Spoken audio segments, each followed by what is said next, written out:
people in life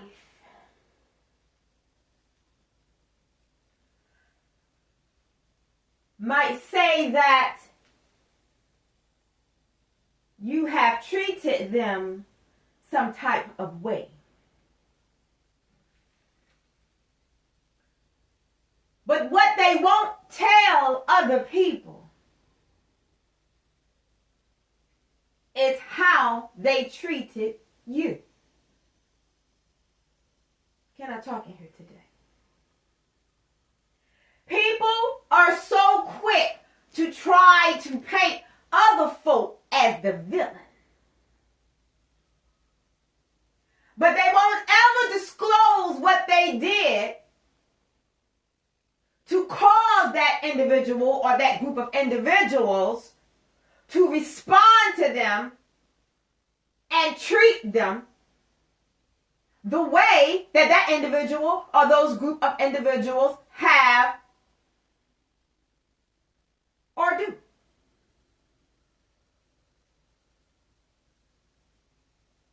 I understand there are some people in this world that are just plain evil. They're hateful.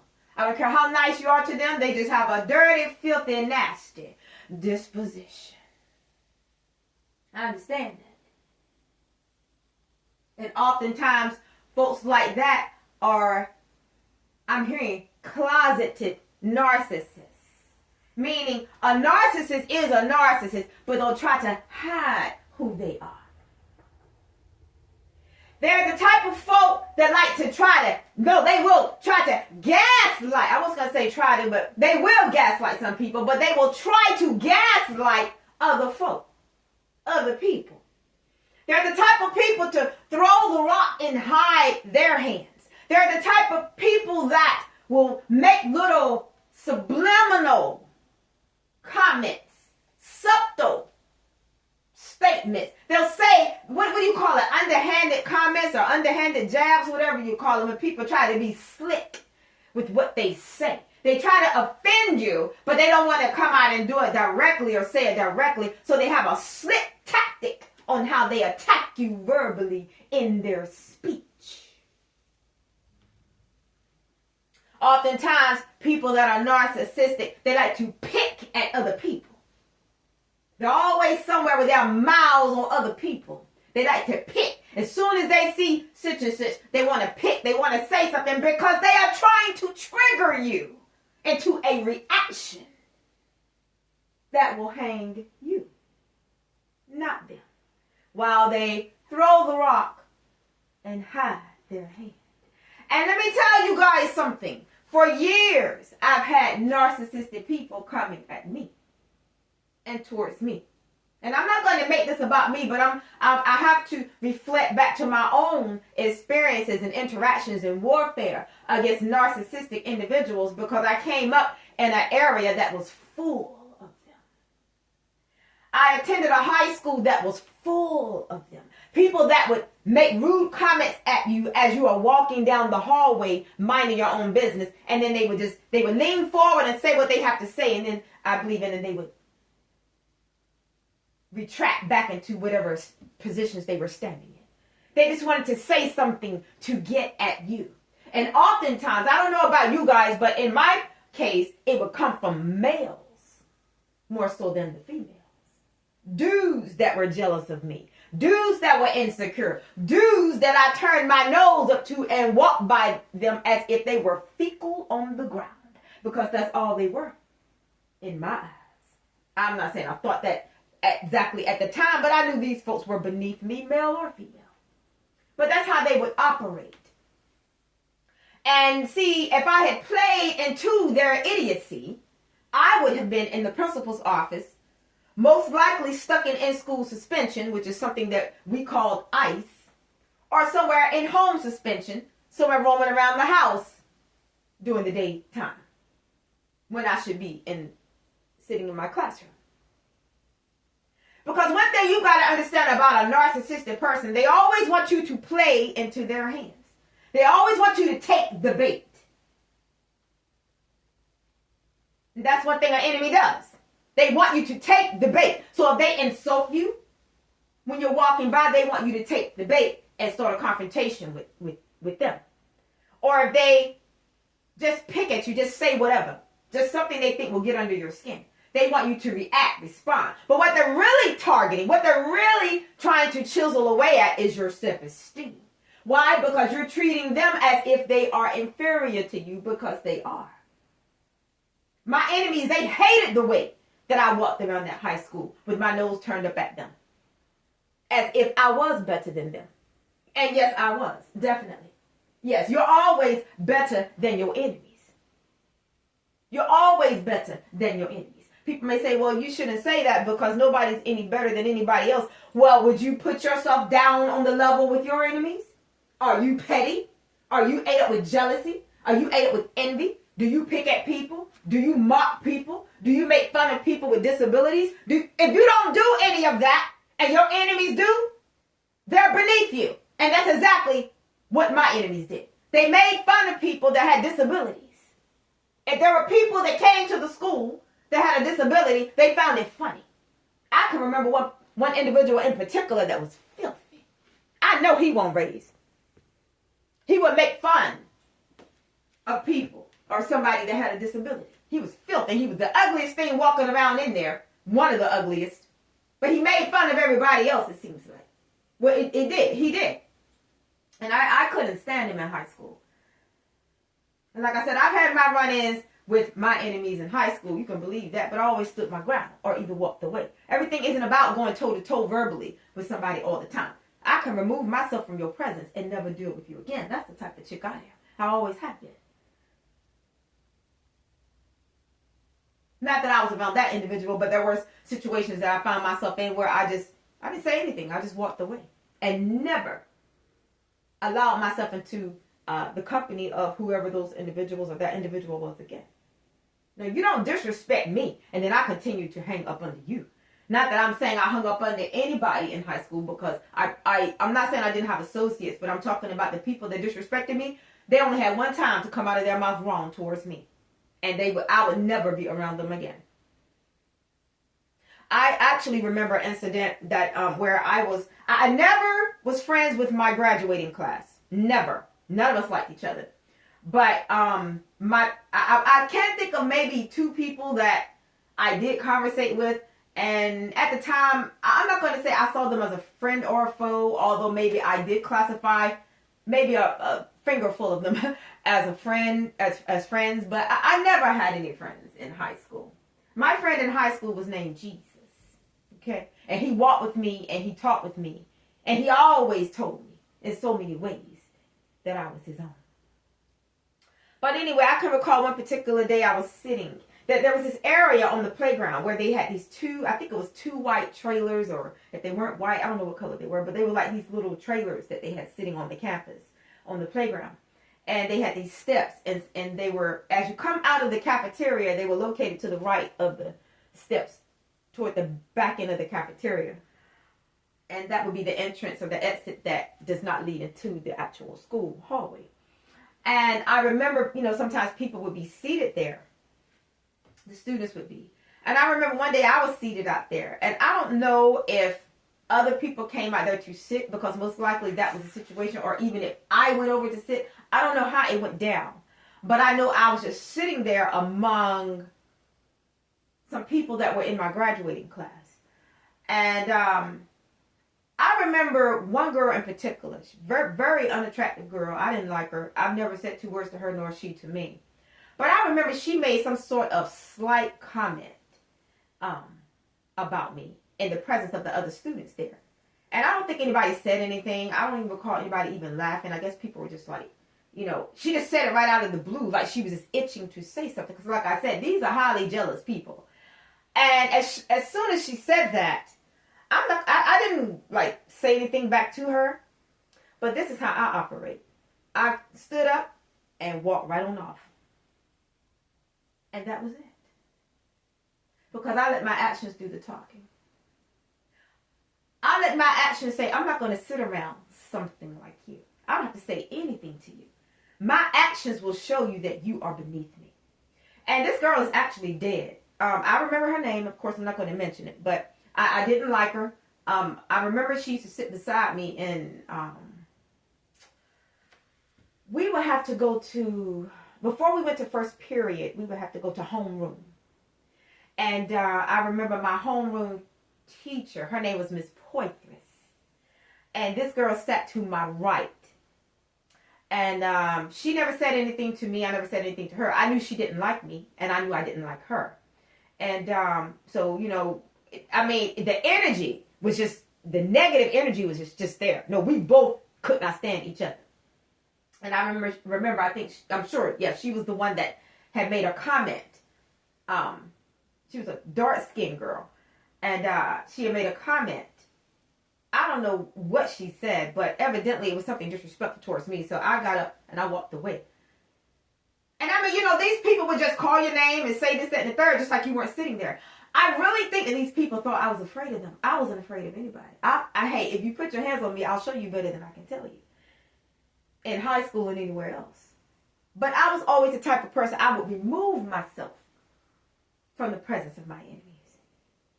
Although the table was prepared in the presence of my enemies, I didn't have to sit among them. Though it was more, I'll put it like this.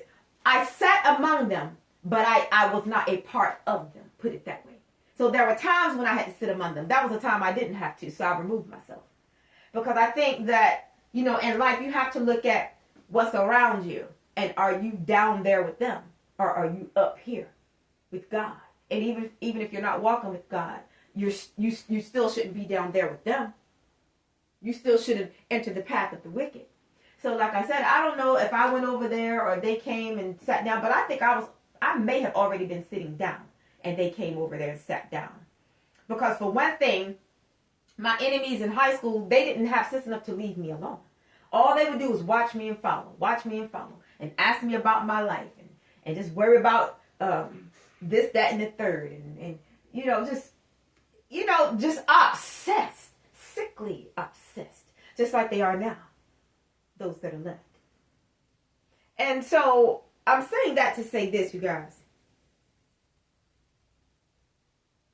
Your enemies don't win, and I guess I'm trying to say, because I have so much information, but they will show you who you are better than they can ever tell you. It is not within their capability to ever win against you. What they're trying to do is provoke you to come out of character. That's what they're trying to do. I recalled somebody that I ended up hanging out with had provoked the fight with me when I was in high school. Just right out of the blue. The only thing I did was walk up and get into the cafeteria line. And this person walked up to me and started a confrontation with me in a very dangerous location, because the high school that I went to, the way that the cafeteria, to head to the cafeteria, the way the line was made, they had these huge windows that went from top to bottom. So all you had to do was just open the window at the bottom and push somebody out. I mean, I'm not trying to be funny, but I'm just saying, you guys, it was very dangerous the way that they had that school designed at that time. Now, I don't know if it's designed that way or not, but the windows were just, you would just unlatch it, I think, at the bottom and just push it out. And there was no netting, screen, guardrail. There was nothing but just you and the bottom floor pavement. And I remember some black girl had picked a fight with me right there in front of that window. And then I remember there was this punk that I went to school with. I could not stand him. We both could not stand each other. And, you know, of course, people are always going to try to declare that they want to fight. And it really wasn't even a fight. It was more so of a scuffle. And this dude, he liked to make fun of people. He liked to mock people. He was the same one that got his chest blowed out years later. And I remember him laughing. He thought it was so funny. And then he was saying, oh, she almost pushed you out the window, or pushed Stitch out the window, or something like that, which was a lie. And he was just laughing, and he just thought it was so funny. Because I'm telling you, this dude, he hated me. He could not stand me. And the feeling was mutual. I could not stand him either. But his mouth ended up getting him taken off this planet. Because, you know, vengeance is mine, said the Lord, I will be paid. So he got his chest blowed out, and he died in a road doing the death kick, from what I understood. Because, see, God don't play about me. Okay, who am I talking to out there today? I believe I got somebody out there today that can say, God don't play about me. You touch not mine anointed. and do my prophet no harm. And so the girl that had picked a fight with me, she and I ended up years later hanging out, and she was telling the dude that I used to date that she and I had got into a confrontation in school, a physical altercation or something. And I think she told him, such and such, I had to get her.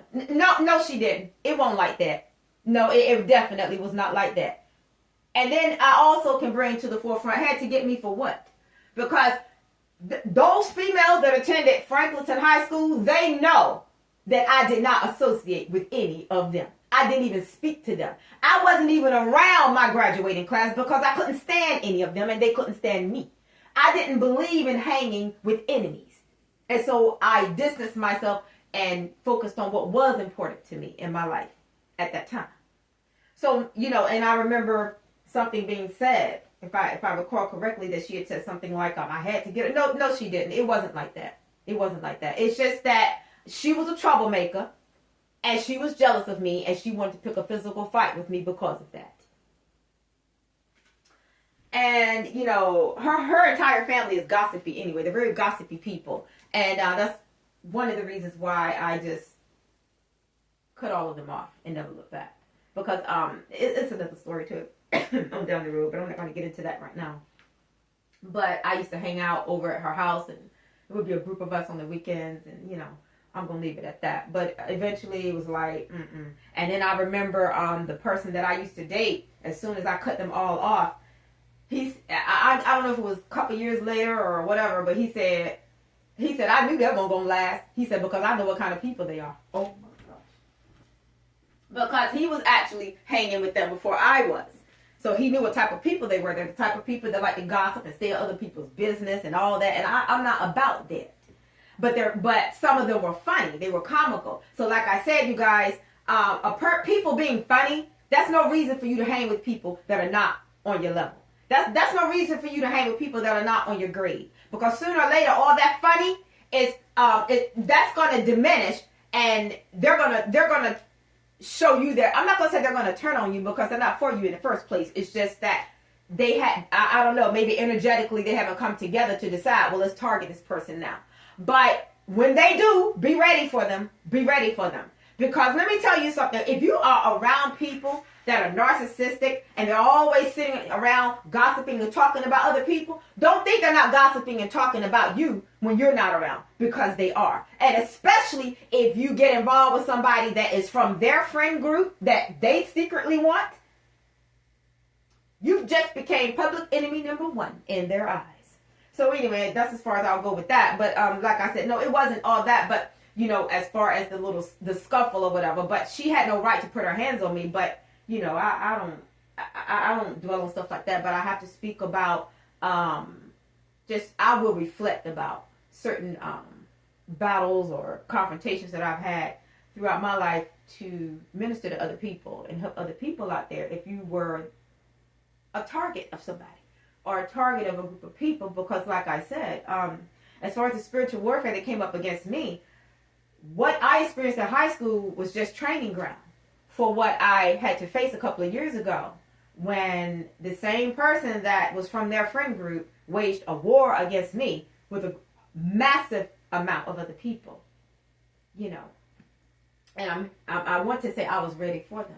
I'm not saying that I expected all of that to that excessive degree, but none of them knew who they were messing with. Because my basic training was in high school, in the halls of Franklinton High School. So for them to try me in the real world, in the adult world, after graduation, and I've gone on with my life, and they should have went on with theirs, but they gonna circle back. You know why they circle back? Because they could not forget me. They circled back because they could not get over me. That's why they circled back.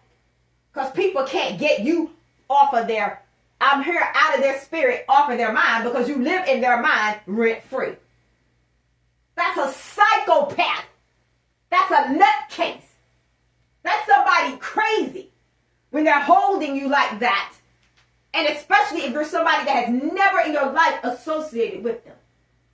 Now, I'm not saying you can't hold people in your mind and in your heart if it's somebody that you cared about, or somebody you were friends with, you were cool with, that was your girl, that was your boy. I'm not talking about that. I'm talking about your enemies. How they just walk around holding the energy of you in their mind and hearts negatively. Obsessed. They were obsessed in elementary school, perhaps. They were obsessed in high school, and they were obsessed in the adult world. That's somebody that needs to be on a psychiatrist's couch, not standing up in your face. And I don't know who you are out there, but let me tell you something. You're more powerful than what you think, because you're powerful enough for your enemies not to be able to mentally let you go. They can't even live their lives. A lot of these folks have probably gone off, have gone off, gotten married, had babies, had children, but they still circle back to target you. A lot of them have probably dated multiple people. They probably screwed multiple people. They probably whored with multiple people. They probably done this and done that and went on this trip and that trip for those that could afford it or couldn't afford it but had a sugar daddy or a sugar mama or whatever. You're not even thinking about them. You know, those people are in the past. But no, they circled back. Oh my gosh, who am I talking to? So you are that dude. And you are that chick. When they circle back. Like I said, your enemies will show you better than they can tell you who you are. Because though they may try to tell you who you are and speak negativity, their actions is what speaks the positivity. The simple fact that they had to circle back tells you who you are, despite what their tongues may say. I'm here may lie. I got to say it like it's coming. Their actions will show you who you are, despite what their tongues may lie. They'll call you this, but you're really that.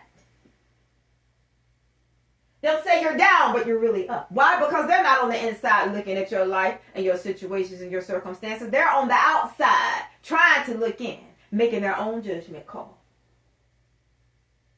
Out of a mind that lacks common sense, wisdom, and intelligence.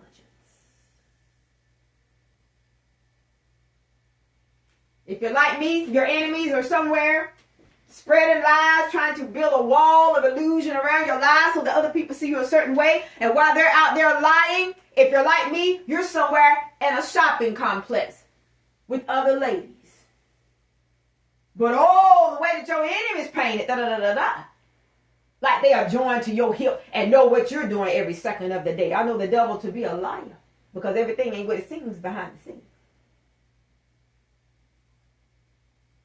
See, there are those of us out here, we're going to live our lives regardless. And that's what the devil don't like. We're going to rise regardless. And that's what the demons don't like. We're going to trust God regardless. And that's what all your enemies, whether in spiritual or flesh, don't like. And God is always going to have our backs. That's what those that oppose you don't. Too bad. You know what I say to that? Too bad. My thoughts are coming quicker than I can speak about. But anyway, I have the Bible in hand, but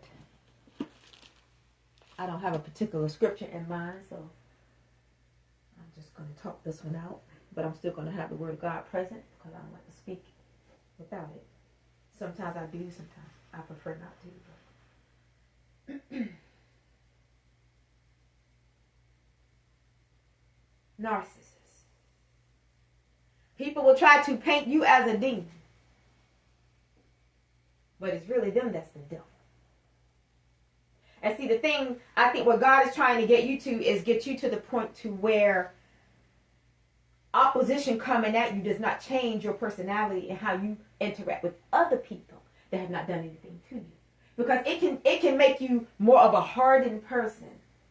It can make you more of a snappy type person. Or somebody that it's hard for you to put down that energy and pick up your real energy to treat other people a certain way. It's almost like you have to be in soldier mode all the time. You have to be hard all the time because you have so much opposition coming at you. And then people that you don't know, or maybe you do know, that have not done anything to you, they'll see you as mean. Oh, he snapped me up, or oh, she snapped me up. Or when sometimes when people do me like that, I don't even hold it against them. You know why? Because they were angry before they stood in my presence, or they were angry before they crossed paths with me, or before I with them. Let me tell you something that happened, and then I may conclude this conference and do a part 2. I remember I was working somewhere one time, working with the public, and a black woman came in there.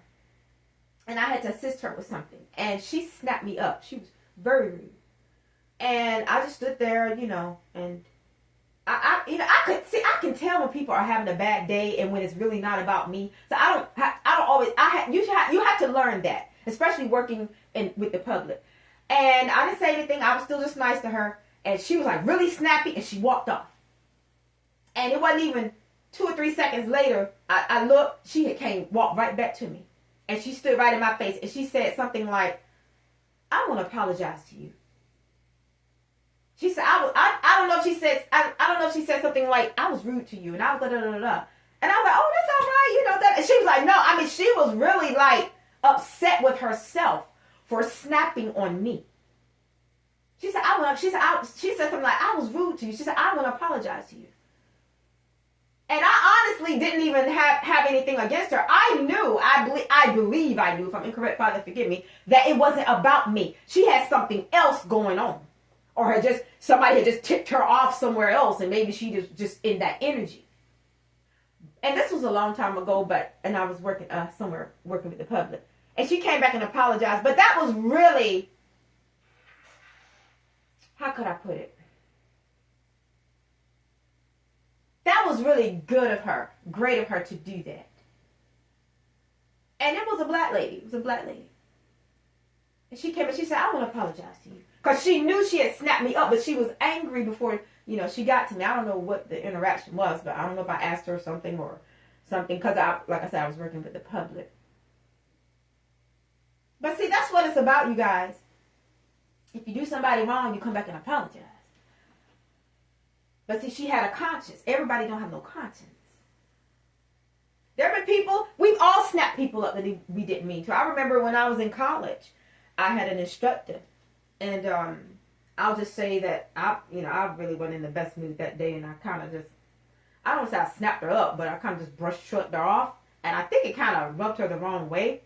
And I really didn't mean to, but I was just already in my element on that day. And then she got in front of the classroom and got to talking about Christians, and she was like, well, not everybody is, what they say they are, or something like that. And I knew she was throwing a hint at me. I knew she was, because I'm a believer, and she didn't like the way I addressed her, because I was already in a jacked up mood anyway. Just sitting up in there